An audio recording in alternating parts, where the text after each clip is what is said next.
Silicon city ಬೆಂಗಳೂರಿನ ಬೇಗೂರಿನಲ್ಲಿ cylinder ಸ್ಫೋಟವಾಗಿದೆ ಎನ್ನುವಂತಹ ಮಾಹಿತಿ ಸಿಗ್ತಾ ಇದೆ. ಭಾರಿ ಅಗ್ನಿ ಅವಘಡ ಆಗಿದೆ ಎನ್ನುವಂತಹ ಡೀಟೇಲ್ ಸಿಗ್ತಾ ಇದೆ. ಬೇಗೂರಿನಲ್ಲಿ ಸಿಲಿಂಡರ್ ಸ್ಫೋಟಗೊಂಡು ದಟ್ಟ ಹೊಗೆ ಆವರಿಸಿಕೊಂಡಿದೆ. ಸ್ಕ್ರಾಪ್ ಗೋದಾಮಿನಲ್ಲಿ ಇದ್ದಕ್ಕಿದ್ದ ಹಾಗೆ ಬೆಂಕಿ ಕಾಣಿಸಿಕೊಂಡಿದೆ. 3 ಅಗ್ನಿಶಾಮಕ ವಾಹನಗಳಿಂದ ಬೆಂಕಿ ನಂದಿಸುವಂತಹ ಕಾರ್ಯ ಸಾಗ್ತಾ ಇದೆ. ದಟ್ಟವಾದ ಹೊಗೆ ಬೆಂಕಿ ಆವರಿಸಿಕೊಂಡಿರೋದ್ರಿಂದ ಸ್ಥಳೀಯರಲ್ಲಿ ಸಹಜವಾಗಿಯೇ ಆತಂಕ ಮನೆ ಮಾಡಿದೆ. ಪರಿಸ್ಥಿತಿ ಹೇಗಿದೆ ಅನ್ನೋದನ್ನ ನೀವು ಗಮನಿಸ್ತಾ ಇದ್ದೀರಿ. ಸ್ಕ್ರಾಪ್ ಗೋದಾಮಿದು, ಇದರಲ್ಲಿ ಬೆಂಕಿ ಕಾಣಿಸ್ಕೊಂಡಿದೆ. ಅದಕ್ಕೆ ಕಾರಣ ಸಿಲಿಂಡರ್ ಸ್ಫೋಟ ಅನ್ನೋದು ಗೊತ್ತಾಗ್ತಿದೆ.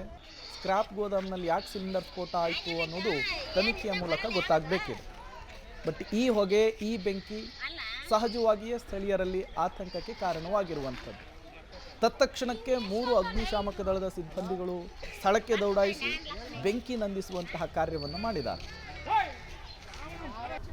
ಮಕ್ಕಳಿದೆ ನೋಡಿ ಏನು ಮಾಡೋದು ಗೊತ್ತಾಗಲ್ಲ ನಮ್ಗೆ ಎರಿಸ್ಕೋದು.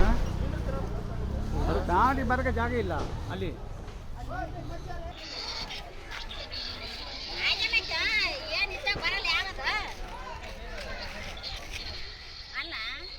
ಡೀಟೇಲ್ಸ್ ಅನ್ನು ಕೊಡೋದಕ್ಕೆ ನಾಗೇಶ್ ದೂರವಾಣಿ ಸಂಪರ್ಕದಲ್ಲಿ ಜಾಯಿನ್ ಆಗಿದ್ದಾರೆ. ನಾಗೇಶ, ಹೇಗಾಯ್ತು ಈ ಇನ್ಸಿಡೆಂಟು?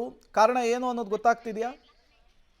ಪ್ರೇಮ್, ಬೆಂಗಳೂರಿನ ಬೇಗೂರು ಪೊಲೀಸ್ ಠಾಣಾ ವ್ಯಾಪ್ತಿಯಲ್ಲಿ ಬರುವಂತ ಅಕ್ಷತಾ ನಗರದಲ್ಲಿ ಸ್ಕಾರ್ಪ್ ಗೋಡನ್ಗೆ ಒಂದು ಬೆಂಕಿ ತಗಲಿದೆ ಅನ್ನುವಂತ ಮಾಹಿತಿಗಳು ಈಗ ಗೊತ್ತಾಗ್ತಾ ಇರುವಂತದ್ದು. ಅದಕ್ಕೆ ಪ್ರಾಥಮಿಕವಾಗಿ ಅದನ್ನ ಪರಿಶೀಲನೆ ಮಾಡಿ ನೋಡಿದಂತ ಸಂದರ್ಭದಲ್ಲಿ ಒಳಗಿದ್ದಂತ ಒಂದು ಸಿಲಿಂಡರ್ ಸ್ಫೋಟಗೊಂಡಂತ ಪರಿಣಾಮ ಹೊಗೆ ದೊಡ್ಡ ಮಟ್ಟದಲ್ಲಿ ಆವರಿಸಿಕೊಂಡಿದೆ ಅನ್ನುವಂತ ಮಾಹಿತಿಗಳು ಕೂಡ ಇರುವಂತದ್ದು. ಈಗಾಗಲೇ ಘಟನಾ ಸ್ಥಳಕ್ಕೆ 2 ಅಗ್ನಿಶಾಮಕ ವಾಹನಗಳು ಕೂಡ ಹೋಗಿದ್ದು ಬೆಂಕಿಯನ್ನ ನಂದಿಸುವ ಕೆಲಸವನ್ನ ಮಾಡ್ತಿದ್ದಾರೆ ಅನ್ನುವಂತ ಮಾಹಿತಿಗಳು ಕೂಡ ಗೊತ್ತಾಗ್ತಿರುವಂತದ್ದು. ಮೇಲ್ನೋಟಕ್ಕೆ ಅಲ್ಲಿ ಯಾರು ಕೂಡ ಘಟನಾ ಸಂದರ್ಭದಲ್ಲಿ ಇರ್ಲಿಲ್ಲ ಅನ್ನುವಂತ ಕಾರಣಕ್ಕೆ ಯಾವುದೇ ರೀತಿಯ ಪ್ರಾಣಾಪಾಯದಂತ ಘಟನೆಗಳು ಸಂಭವಿಸಿಲ್ಲ ಅನ್ನುವಂತ ಮಾಹಿತಿಗಳು ಕೂಡ ಈಗ ಗೊತ್ತಾಗ್ತಿರುವಂತದ್ದು. ಸದ್ಯ ದೊಡ್ಡ ಮಟ್ಟದಲ್ಲಿ ಹೊಗೆ ಆವರಿಸಿಕೊಂಡಿರುವಂತ ಪರಿಣಾಮ ಬೆಂಕಿಯನ್ನ ನಂದಿಸ್ಲಿಕ್ಕೆ ಸ್ವಲ್ಪ ಕಷ್ಟ ಆಗ್ತಾ ಇದೆ ಅನ್ನುವಂತ ಮಾಹಿತಿಗಳು ಕೂಡ ಈಗ ಸದ್ಯಕ್ಕೆ ಗೊತ್ತಾಗ್ತಿರುವಂತದ್ದು. ಪ್ರೇಮ್, ನಾಗೇಶ್, ಸಿಲಿಂಡರ್ ಸ್ಫೋಟದಿಂದ ಸ್ಕ್ರಾಪ್ ಗೋದಾಮ್ನಲ್ಲಿ ಬೆಂಕಿ ಕಾಣಿಸ್ಕೊಳ್ತು ಅನ್ನುವಂತಹ ಮಾಹಿತಿ ಸಿಗ್ತಾ ಇದೆ.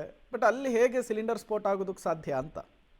ಪ್ರೇಮ್, ಸ್ಕಾಪ್ ಗೋಡನ್ನಲ್ಲಿ 1-2 ಸಿಲಿಂಡರ್ಗಳನ್ನ ಇಟ್ಟಿದ್ರು ಅನ್ನುವಂತ ಮಾಹಿತಿಗಳು ಕೂಡ ಇದೆ. ಹಾಗಾಗಿ ಇದ್ದಂತ ಸಿಲಿಂಡರ್ಗಳು ಸ್ಫೋಟಗೊಂಡಂತ ಕಾರಣಕ್ಕಾಗಿ ದೊಡ್ಡ ಮಟ್ಟದಲ್ಲಿ ಬೆಂಕಿ ಆವರಿಸಿಕೊಂಡಿದೆ ಅನ್ನುವಂಥದ್ದು ಅಗ್ನಿಶಾಮಕ ಸಿಬ್ಬಂದಿಗಳ ಮಾಹಿತಿಯಾಗಿದೆ. ಹಾಗಾಗಿ ಈಗಾಗಲೇ ಬೆಂಕಿ ದೊಡ್ಡ ಮಟ್ಟದಲ್ಲಿ ಆವರಿಸಿಕೊಂಡಿರುವಂತ ಪರಿಣಾಮ ಬೆಂಕಿಯನ್ನ ನಂದಿಸ್ಲಿಕ್ಕೆ ಅಗ್ನಿಶಾಮಕ ದಳದ ಸಿಬ್ಬಂದಿಗಳು ಪ್ರಯತ್ನಿಸಿದ್ದಾರೆ ಅನ್ನುವಂತ ಮಾಹಿತಿಗಳು ಈಗ ಸದ್ಯಕ್ಕೆ ಗೊತ್ತಾಗ್ತಿರುವಂತದ್ದು. Prem, okay, thank you Nagesh ತಮ್ಮೆಲ್ಲ ಮಾಹಿತಿಗಾಗಿ. ದಟ್ಟ ಹೊಗೆ ಆವರಿಸಿಕೊಂಡಿದೆ. ಬೆಂಕಿಯ ಕೆನ್ನಾಲಿಗೆ ಕೂಡ ಜೋರಾಗಿತ್ತು. ತತ್ಕ್ಷಣಕ್ಕೆ ಅಗ್ನಿಶಾಮಕ ದಳದ ಸಿಬ್ಬಂದಿಗಳು ಬಂದು ಬೆಂಕಿಯನ್ನು ನಂದಿಸುವಂತಹ ಕಾರ್ಯ ಮಾಡಿದ್ದಾರೆ. ಸದ್ಯಕ್ಕೆ ಸಿಗ್ತಾ ಇರುವಂತಹ ಮಾಹಿತಿ, ಸಿಲಿಂಡರ್ ಸ್ಫೋಟದಿಂದ ಗೋದಾಮ್ಗೆ ಬೆಂಕಿ ತಗಲಿದೆ. ಮತ್ತೊಂದು ಕಡೆ ಯಾವುದೇ ಪ್ರಾಣಹಾನಿ ಆಗಿಲ್ಲ ಅನ್ನೋದು ಕೂಡ ಗೊತ್ತಾಗ್ತಾ ಇದೆ.